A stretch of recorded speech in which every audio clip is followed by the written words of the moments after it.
Greetings, listeners. Have you ever looked around and thought, God, how can you let this happen?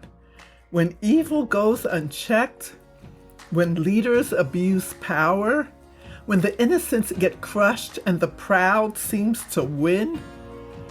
It's a question that aches in our hearts, and the Book of Zephaniah doesn't ignore it. It gives us God's answer, one we might not expect: judgment and joy. Because God sees more than we do, and He will not stay silent forever. Well, welcome everyone.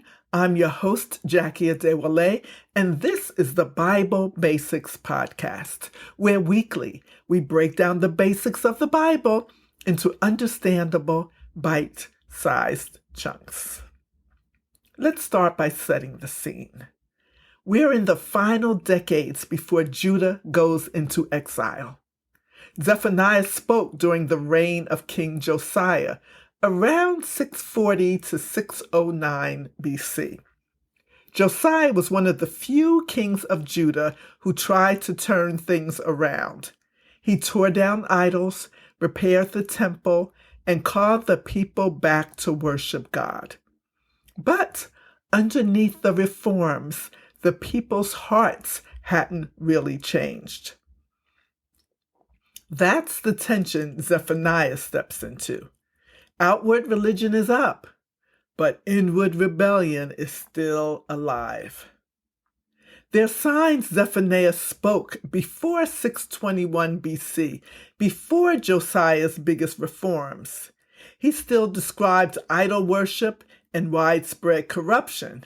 And in chapter 1, verses 4 through 6, and 3, verses 1 through 7, he spoke of other serious conditions, things Josiah later tried to remove. So, while Josiah is working to clean up the nation, Zephaniah is warning that it's not enough to clean up the outside. God sees what's underneath. Zephaniah also mentions Nineveh's fall as still in the future. That's chapter 2, verse 13. So this places the book before 612 BC, when Assyria was overthrown. So this is a turning point moment.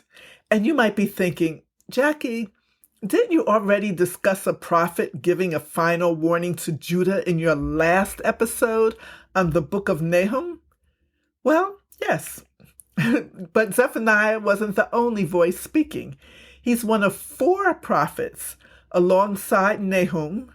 The episode link is in the show notes. And then there's Habakkuk and Jeremiah, who together were to sound the alarm just before Judah falls. It's a last call, a final chance for Judah to listen. So, who was Zephaniah? He isn't mentioned anywhere else in the Bible outside this book, but the opening verse gives us an important clue about who he was. Zephaniah chapter 1, verse 1 traces his family line back 4 generations, all the way to King Hezekiah. That likely means Zephaniah was part of the royal family. He wasn't just another prophet preaching from the street corners. He was speaking from inside the palace walls. He knew the system. He had access. And yet, he still called out the nation's sin, including the sin of its leaders. So, what was the core message in Zephaniah? Well, on the surface, it's a fierce warning, and it is. Zephaniah's message starts with a shock. Zephaniah's message starts abruptly. No soft introduction, just a direct, serious announcement from God. Chapter 1, verses 2 and 3 say, quote, I will sweep away everything from the face of the earth, declares the Lord. I will sweep away both man and beast. I will sweep away the birds in the sky and the fish in the sea and the idols that cause the wicked to stumble, when I destroy all mankind on the face of the earth, declares the Lord." Unquote. This isn't just dramatic language, it's a warning. God's about to confront sin, starting with his own people. Now, there's a phrase Zephaniah repeats more than any other prophet: the day of the Lord. It's the day God steps in to confront sin and bring justice. Not just fairness, but full accountability for sin. We'll unpack that more in a few minutes, but for now, just know it's the thread that ties this whole book together. And God's justice doesn't begin with pagan nations. It starts with Judah. God calls out idol worship in chapter 1, verses 4 through 6, complacency and indifference towards God. You know, the people who say, quote, "The Lord won't do anything, either good or bad," unquote. That's chapter 1, verse 12. And he calls out corrupt leaders that oppress and twist the truth. Chapter 3, verses 1 through 4. Then in chapter 2, God expands his focus to the heathen nations around Judah: Philistia, Moab, Ammon, Cush, and Assyria. Chapter 2, verses 4 through 15. Each one is held accountable. God brings them to answer for their pride, violence, and rebellion. So who is God confronting? Everyone.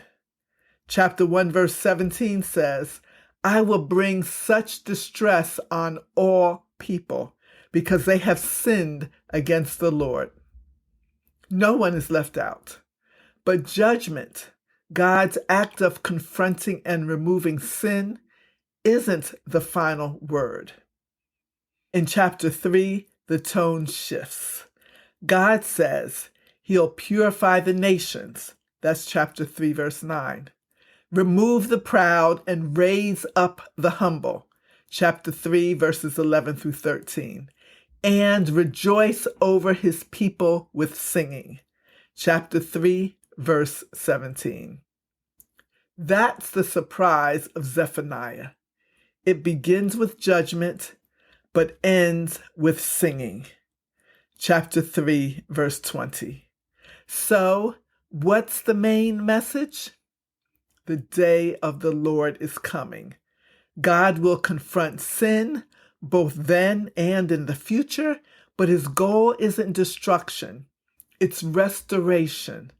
God will judge what's corrupt, restore what's good, and bring his people back to himself.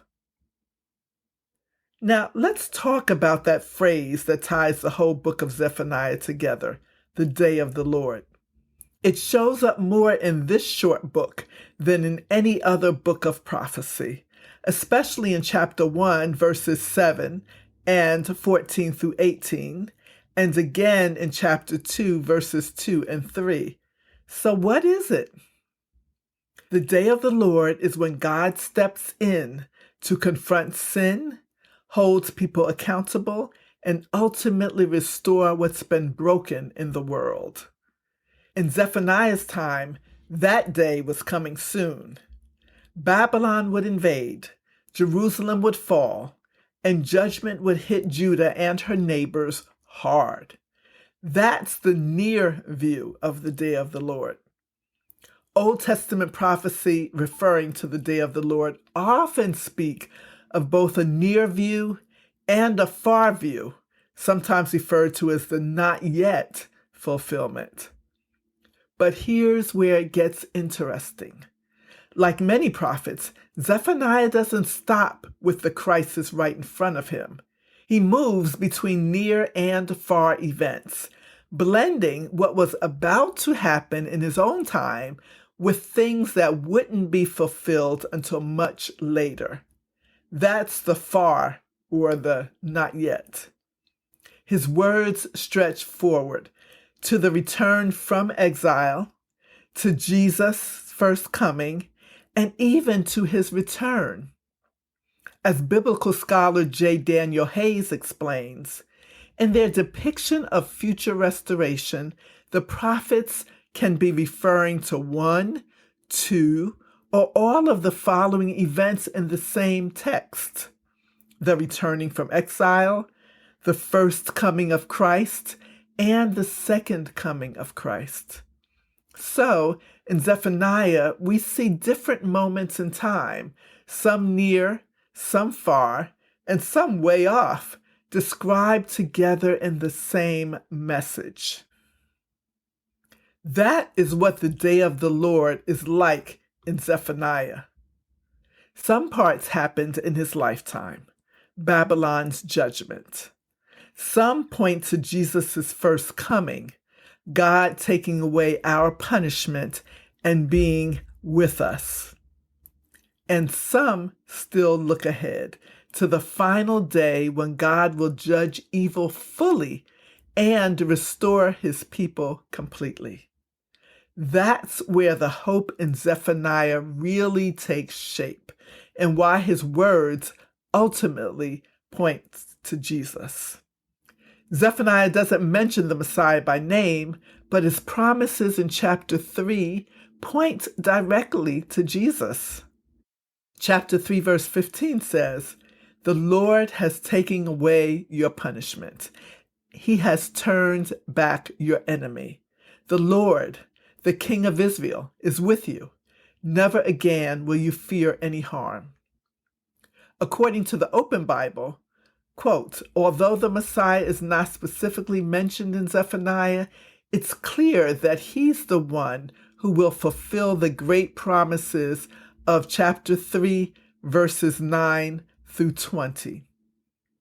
These promises began to unfold when the exiles returned to Jerusalem, but they are ultimately fulfilled in Jesus, in his first coming to satisfy God's judgment against sin, and in his second coming, where he will redeem and restore Israel and the nations. So, as I mentioned in the beginning, the book of Zephaniah is short. It's just 3 chapters, but it speaks clearly about who God is. He sees the sin, whether it's idol worship, pride, complacency, or corruption, and he doesn't ignore it. He confronts it, but he also offers mercy to anyone willing to turn back to him. Just like we heard in the episode on the Book of Nahum, God sees and he will act. But in Zephaniah, we also see what comes after. God restores and he rejoices. Thank you for tuning in. Next time we'll meet the prophet Jeremiah, who didn't just warn about what was coming, he lived through it. Until then, keep reading, keep seeking, and keep growing in your faith. And hey, if this episode encouraged you, consider sharing it with someone who might need it.